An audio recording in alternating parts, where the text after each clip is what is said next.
கர்த்தர் என் சத்தத்தையும் என் விண்ணப்பத்தையும் கேட்டதினால் அவரில் அன்பு கூறுகிறேன். அவர் தமது செவி எனக்கு சாய்த்தபடியால் நான் உயிரோடு இருக்கும் அளவும் அவரை தொழுது கொள்வேன். மரண கட்டுகள் என்னை சுற்றி கொண்டது, பாதாள இடுக்கண்கள் என்னை பிடித்தது. இக்கட்டையும் சஞ்சலத்தையும் நான் அடைந்தேன். அப்பொழுது நான் கர்த்தருடைய நாமத்தை தொழுது கொண்டு, கர்த்தாவே, என் ஆத்மாவை விடியும் என்று கெஞ்சினேன். கர்த்தர் கிருபையும் நீதியும் உள்ளவர். நம்முடைய தேவன் மன உருக்கமானவர்.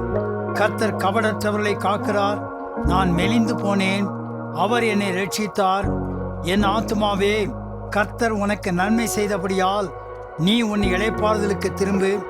என் ஆத்மாவை மரணத்துக்கும் என் கண்ணை கண்ணீருக்கும் என் காலை இடலுக்கும் தப்புவித்தீர். நான் கர்த்தருக்கு முன்பாக ஜீவனுள்ள தேசத்திலே நடப்பேன். விசுவாசித்தேன், ஆகையால் பேசுகிறேன். நான் மிகுதியும் வருத்தப்பட்டேன்.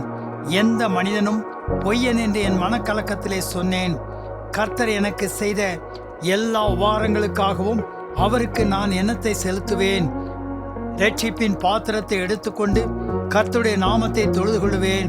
நான் கர்த்தருக்கு செய்த பொருத்தனைகளை அவருடைய ஜனங்கள் எல்லாருக்கும் முன்பாகவும் செலுத்துவேன்.